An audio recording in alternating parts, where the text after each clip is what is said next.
Good morning, Dawn Watchers. Today is the fifth day of our Dawn Watch. My name is Rovelyn from GCI Salmia.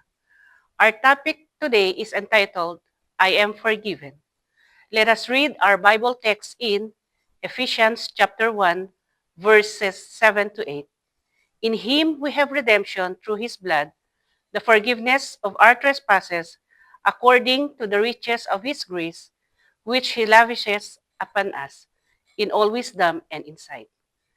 The phrase I am forgiven carries deep meaning and significance, both in personal faith and interpersonal relationship. See yourself in Christ Jesus, for that is how God sees you. First point, you are forgiven. In Him we have redemption through His blood, the forgiveness of sins, in accordance with the riches of God's grace that He lavished on us. Ephesians chapter 1, verses 7 to 8a. Our redemption in Christ Jesus, we are forgiven saints, in respective of the height, breadth, and depth of our sins before the coming of Christ. Once in Christ, we are forgiven. Though our sins were red like scarlet, by His blood, they are washed away and we become white as snow. In Isaiah chapter 1, verse 18. The Bible states that the wages of sin is death, Romans chapter 6, verse 23. And without the shedding of blood, there is no forgiveness of sins, Hebrews chapter 9, verse 22. Jesus paid the price so that you no longer owe God a debt. God forgive us completely on the basis of Christ's death on the cross, setting us free from eternal death. The declaration, I am forgiven, often signifies a person's recognition and acceptance of forgiveness from God. In many religious traditions, particularly in Christianity, this refers to the belief that through faith in Jesus Christ, one's sins are forgiven, leading to reconciliation with God and eternal life. God's forgiveness towards us is totally unmerited, an extreme and extravagant act of favor, which He freely lavished on us out of His superabundant love. Therefore, as long as we are in Christ, there is no reason to hold on to on your past. God loves you and will not hold them against us any longer.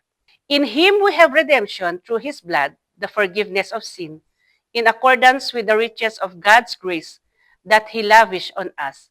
In Ephesians chapter 1, verses 7 to 8a. This verse emphasizes that through faith in Jesus and His sacrifice, believers are redeemed and have their sins forgiven, highlighting the grace of God. Stop tormenting yourself with your past sins and do not allow anyone to define you by them.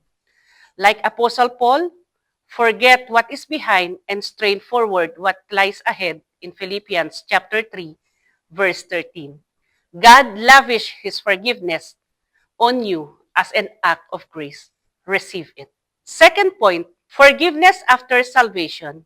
His love and forgiveness towards us extend way behind the point of salvation and is available to us daily as believers. It is comforting to know that at any time I sin, He is faithful and just and will forgive my sin and purify me from all unrighteousness as long as I acknowledge my transgression and confess it to Him. 1 John 1:9. Therefore, it's extremely important for us to renew our minds and change our thinking from seeing ourselves as downtrodden sinners to seeing ourselves as forgiven saints in Christ Jesus. Release from guilt. Romans chapter 8, verse 1. Therefore, there is no condemnation for those who are in Christ Jesus. Meaning, forgiveness frees believers from guilt and condemnation. I am blessed, chosen, loved, adopted, redeemed, forgiven saint in Christ Jesus. Point number 3, you are accepted. To the praise of the glory of His grace, by He made us accepted in beloved. Ephesians chapter 1, verse 6. And you also were included in Christ when you heard the message of truth, the gospel of your salvation. Ephesians chapter 1, verse 13. There is no price, position, or social status in this world that trumps being included in Christ. Inclusion in Christ means that you are totally accepted by God. He accepts you on the basis of His unconditional love and not on the basis of your conduct and merit. For it is by grace you have been saved. In Ephesians chapter 2, verse 8. His acceptance of you is not a yo-yo acceptance. He doesn't accept you today, then hold off His love and acceptance if you make a mistake tomorrow. You do not need anyone but Christ to determine your worth. Stop giving people permission to determine how you see yourself. Let your self-esteem be based fully on the truth of God's word that you are loved and totally accepted in Christ. You are a child of God, of the Most High God, forgiven, accepted in Christ the Beloved. I am blessed, chosen, loved, adopted, redeemed, forgiven, and accepted saints in Christ Jesus. Point number 4, you were chosen by God.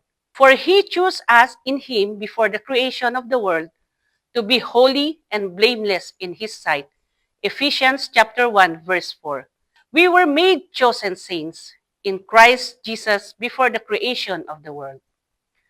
Obviously, if God chose us in Christ before the creation of the world, it must mean that we have absolutely nothing to do with this act of God's infinite grace, since we were not alive when the world was created. He did not choose us because we were good, nice, kind, well-behaved, sweet, cute, or smart. He did not choose us because He looked at us and realized we would be pillars of faith. His choice has absolutely nothing to do with our good works, but absolutely everything to do with His grace, His unmerited favor. He chose us to be holy, blameless, before the foundation of the world. Our holiness is because we are in Christ. Apart from Him, we can do nothing. We are not holy because we are good. We are made holy at the new birth. Our conclusion, the phrase I am forgiven encompasses profound truths about our spiritual redemption, renewed identity, freedom, and grace in the Christian faith. Supported by Scripture, this concept calls believer to accept, embody, and share the message of forgiveness, leading to a transformative life in Christ. Have a blessed morning, and God bless.